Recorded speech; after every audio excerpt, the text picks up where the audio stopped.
4 people in the audience. George Mason, private colleges. Good afternoon, everyone, and thank you all so very much for your presence today at our appropriations meeting. I'm going to ask the members to record their presence on the electronic voting board.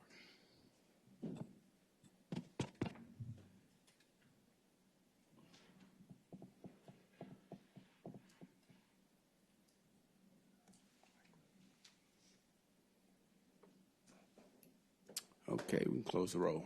15 seconds. Thank you. Today on our agenda, we have a couple of bills to be reported, and then we'll be followed by a presentation. Tony? Thank you, Mr. Chairman. The first bill is House Bill 1246. This is the Chairman's 9C bond bill. It would authorize $279.5 million in 9C bonds. The projects themselves generate revenues to support the debt service, so while it's full faith and credit, it doesn't impact your debt capacity. The subcommittee reported the bill. All right. Move to report. It has been moved and seconded that we report HB 1246. Members, please cast your vote on the electronic voting board. Please close the roll.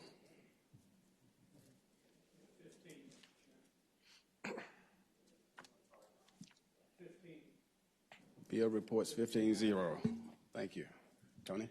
Next bill, Mr. Chairman, again, it's the Chairman's House Bill 1248. This is a technical bill related to the capital outlay plan. There was a similar bill last year on bond bills to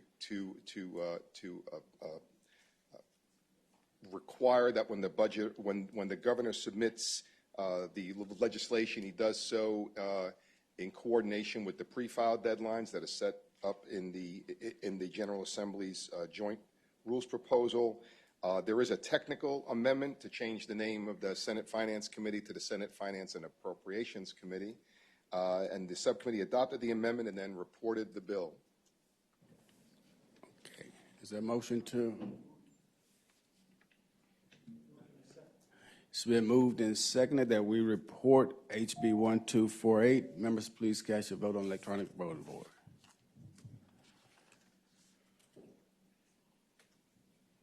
Close the roll.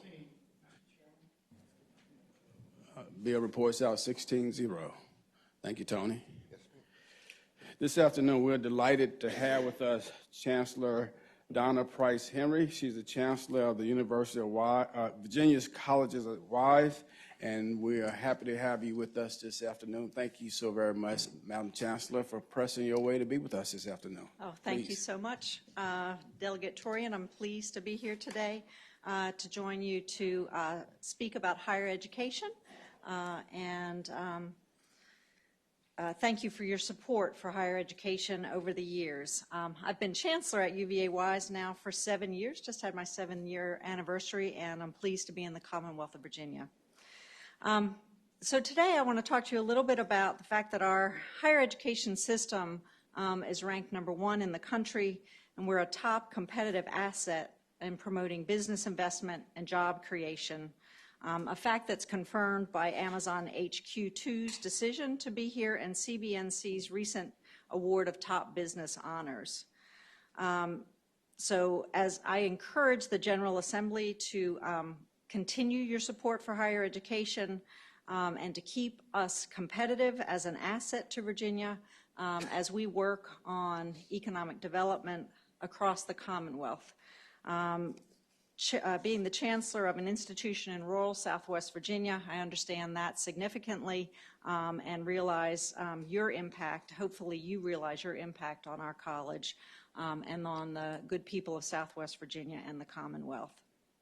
First, I would like to ask your continued support for capital funding in higher education that was included in the governor's bill. I'm pleased that you just approved the bill that came forward. As you know, capital projects have not been funded for a few years in the Commonwealth, and those projects that are funded are needed to advance the continued growth and support of programs at universities here. In addition, needs-based aid that was included in the governor's budget, I think, is highly critical for higher education. As you know, Virginia has a very, the SHEV has a very ambitious goal to grow degrees in higher education in Virginia, and this need-based aid will help us to continue to do that. We're facing some headwinds. The number of students graduating from high schools is declining in Virginia over the next 10 years. And this need-based aid will help us to reach a demographic of students who don't go to on to higher education, and will allow us to expand our enrollment in those ways. So I appreciate your support of that. And then finally, I'd like to make note of a letter that came forward from the Council of Presidents. All of the presidents of higher education institutions in the Commonwealth, including community colleges, have signed on to a letter requesting faculty raises. And again, this is really to continue our competitive advantage in Virginia, to recruit faculty to Virginia, and to maintain funding with peer institutions, not only across the Commonwealth, but nationally. That is a critical need for higher education.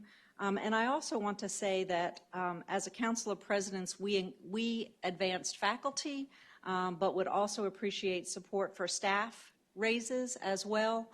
And again, this is so that our staff do well across the Commonwealth. It's our understanding as higher education leaders that if we don't advocate for the faculty, they may not make it, but we're hopeful that both faculty and staff raises will be included in the biennial budget. So thank you so much for that. Again, with this work, I think you'll see that higher education will continue our good work on affordability, financial aid, equity and access, and will use your investments to remedy chronic underfunding and to produce more high-demand degrees and industry-related credentials. So now I'd like to talk about, in addition to some of the governor's proposed investments, that we urge the General Assembly to act now to make Virginia more competitive economically and educationally by advancing some key actions to enhance talent and affordability. And the first is base funding to ease tuition pressures, to provide additional annual base operating funds to enable all higher education institutions to cover the rising costs and improve student access while keeping our tuition increases low. Just to keep up with the cost of living, a 3% on average increase would be needed across higher education. I am very sensitive to the need for access. Our institution in Wise has the third lowest tuition in the Commonwealth, and because of our student population, 87% receive some form of financial aid, and a full 1/3 of the students at Wise come from families who have a zero effective contribution to their higher education according to federal guidelines.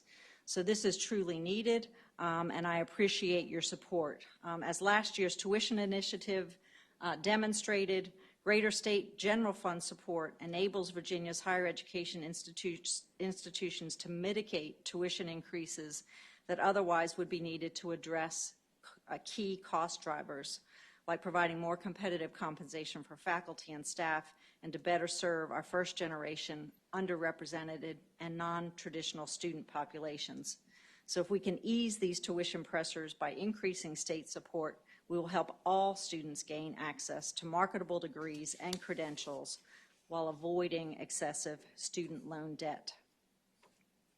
The second key point is competition for talent.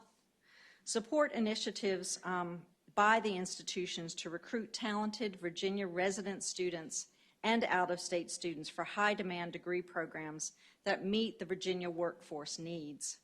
For several consecutive years, Virginia has experienced a net outmigration of well-educated young people.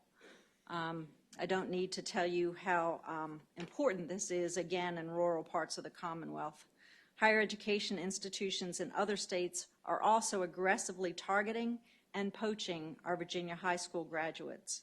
These adverse talent trends put Virginia's economic future at risk. So we need funds to attract business investment, job creation in key growth sectors, and we must attract and retain top talent from Virginia and around the country. My third key point is high demand degrees. I request that we restore full funding for the Commonwealth's Cyber Initiative, or CCI. CCI is off to a strong start, leveraging important collaboration among universities and with private sector and positioning for major grant support. Like the Tech Talent Investment Program, CCI will increase production of high-demand degrees and make Virginia more competitive in this key economic growth sector. My fourth point is for job pathways and internships. We request that you increase the innovative internship fund grants to $2 million annually to promote large-scale development of internship and apprenticeship opportunities in collaboration with Virginia employers. Broad-based internships help Virginia employers access needed talent while creating what we call sticky pathways that encourage our college graduates to stay and to work in the Commonwealth. And fifth, my last key point is regarding philanthropic support.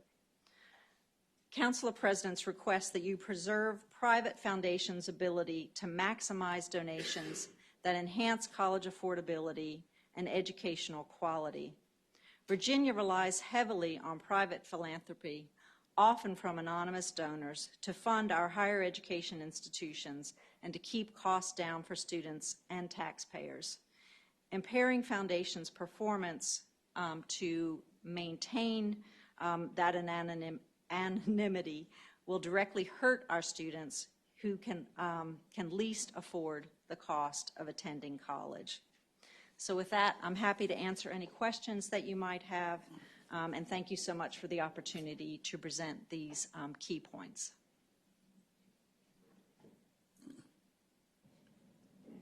Madam Chancellor, can you speak a little bit more about your request for salary increases, first year, second year, if you will, please?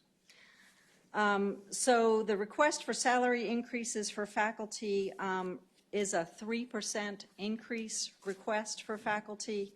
So that would be over 2 years, I believe. I just saw the budget numbers. It was about $500,000 for those increases. Thank you. Any Delegate Sickles? Yeah, thank you, Mr. Chairman. I just want to follow up on that. If we boost the amount of general fund dollars overall to the universities, can't they use that money for salaries? They can use that for anything they want. It would be a salary increase, since 90% of the cost is personnel anyway.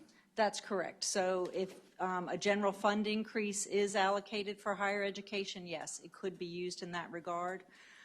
Just wanted to make the point that it was silent, sure. And we want to make sure that in some form we are able to address those issues. Follow up, Mr. Speaker. Mr. Chairman. Delegate Sickles. So I wondered about if you wanted to comment on your experience in the current 2-year budget with the speaking on behalf of all higher ed. Did you like the approach that we took 2 years ago? And I know that it wasn't welcomed with open arms by every university president, but all of them, I think, took the opportunity to take these funds and not raise tuition. Could you comment on that and that approach generally? I think in general that was a good approach to take. It addressed the needs of higher education and allowed us to deal with cost increases. For example, to no fault of our own in Southwest Virginia, our electrical company has requested to implement a 23% increase in electrical costs next year. So I will have to find that somewhere in my budget. So with an increased funding, I'll be able to use that without passing on those costs to our students. Thank you, Mr. Chairman.